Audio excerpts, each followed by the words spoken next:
Welcome back, guys, to another Clash Royale video, and today we're going to be starting a brand new series on this channel. I know a lot of you guys have been asking me to do some strategy videos in the lower arenas, but unfortunately both of my accounts are in the top 2 arenas, so I haven't been able to do so. So today I'm starting a brand new account all the way in Arena 1. As you can see right here, we just finished the tutorial, and we're going to be working our way up to the top, taking a look at some different strategies in each arena along the way. So here's the deck I'm using in Arena 1. It's a pretty standard Arena 1 deck. I think you get all these cards from the tutorial. I did get the Prince as my one epic, but let's go ahead here and do some live battles.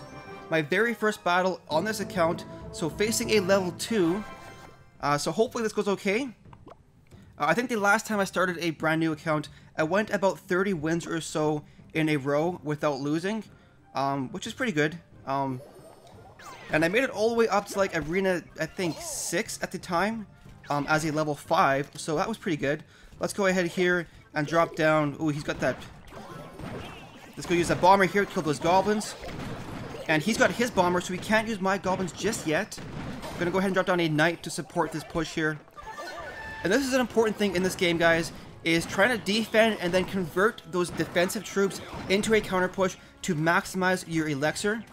So right here, the knight going in there with the musketeer for support, bomber doing damage, and we might be able to take out that tower or take it down pretty low with that one counter push.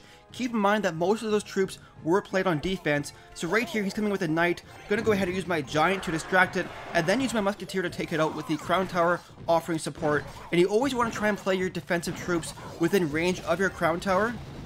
And he's gonna go ahead and fireball just the giant, which is a huge waste of elixir. Arrows going down to kill those goblins. Musketeer going in, they're going to finish off that tower. And let's see if we can't 3-crown this guy. We're going to wait. We have 1 minute and 40 seconds left. I don't want to support this push anymore, because you don't want to overextend too much. The musketeer is fairly weak. So we're going to set up another push here in the back. He drops down the skeleton army. Of course, the bomber is the perfect counter to the skeleton army. So let's go ahead here, use this bomber to clear all those troops. And then we're going to support this prince up front with a giant way up here. He's going to throw in some arrows. Once again, that's a pretty big waste. You want to save your arrows for the counter cards like the goblins. So goblins going down here, the prince charging in there, finishing up that knight pretty quickly. The epics in the early arenas are very strong, guys, because I think a level 1 epic by tournament standards is balanced against level 6 commons.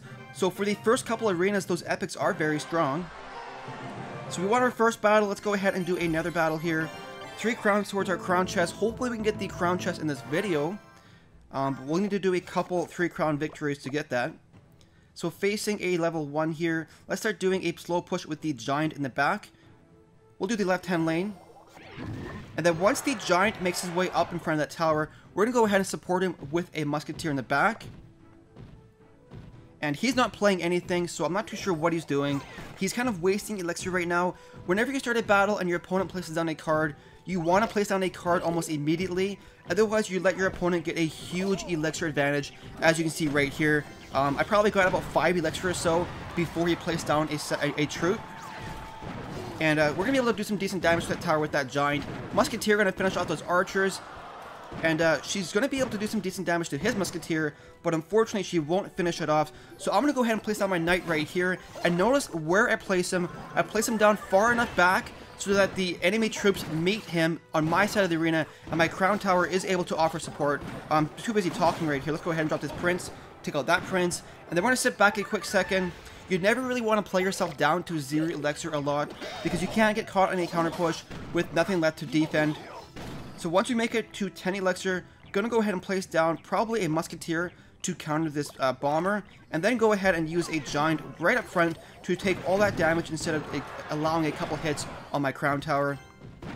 Now let's go ahead and place down our bomber right here to support this musketeer, just in case he decides to drop down a knight or something, or some goblins in the back to take her out. So things are looking pretty good.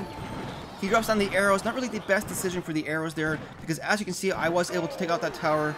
The arrows are best for weak troops like the skeleton army, goblins, minions, stuff like that. You never really want to use the arrows on high health troops like the musketeer or barbarians, unless you have like a splash damage troop damaging those troops.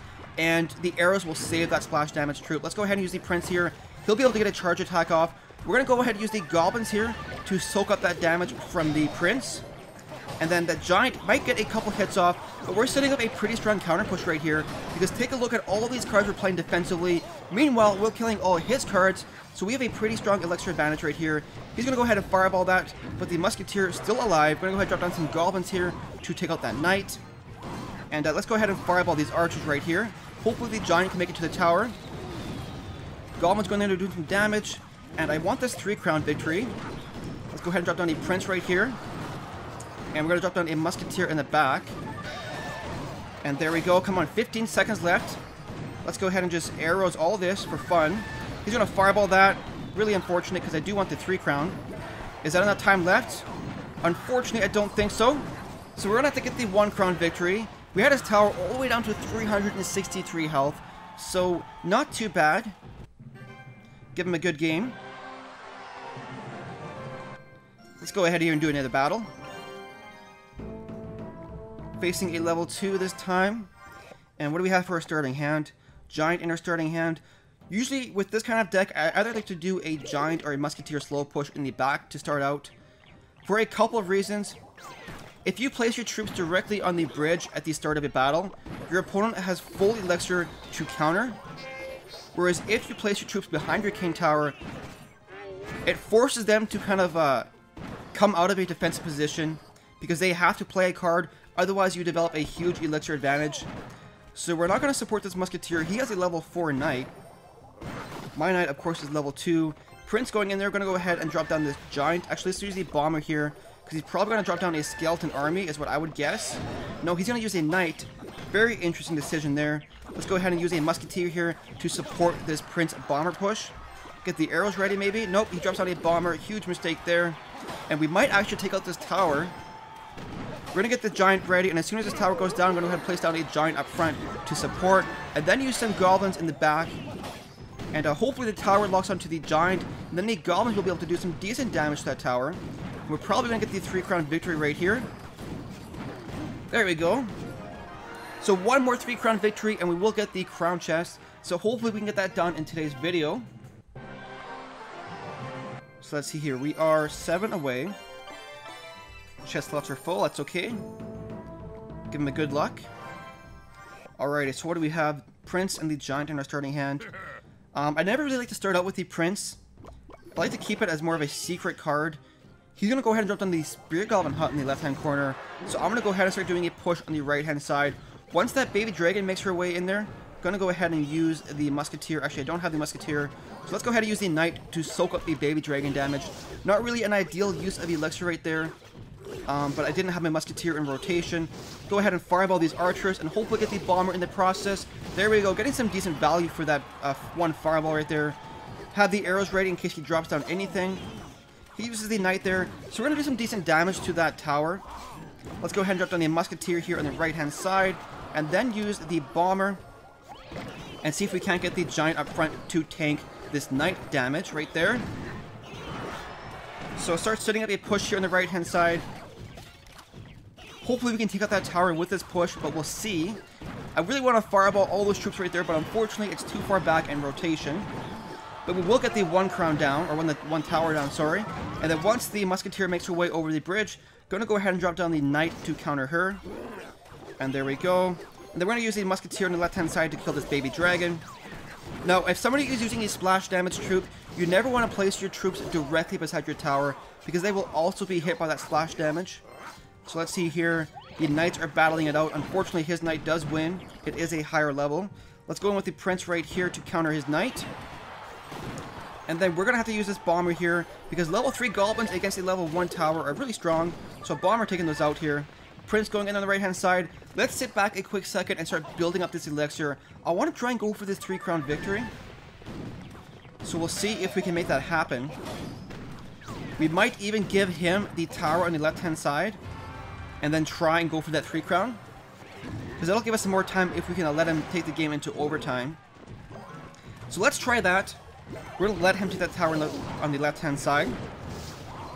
We're going to start setting up a really strong push here on the right.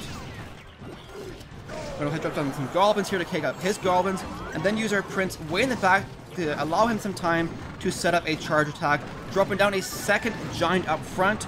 Some pretty strong support troops in the back there. So hopefully we can get this 3 crown. Gonna get this fireball ready and fireball all of this just in case he drops down anything to counter. And there we go. We are able to get the 3 crown victory in right here. So there we go, guys. So let's go ahead and open up that crown chest that we're gonna get here.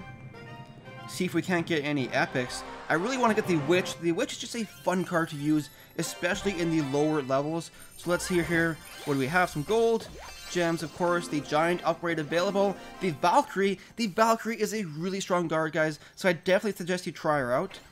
The Knight here, and the Goblins. So 11 Goblins, that's pretty good. So we're going to go ahead and throw in the Valkyrie instead of the Knight. They both serve kind of the same purpose, but in my opinion, the Valkyrie offers more utility. She has splash damage attack. So anyways, guys, that's going to do it for today's video. I really hope you enjoyed it. If you did, don't forget to like and subscribe. But thank you so much for watching, and we'll see you in the next video.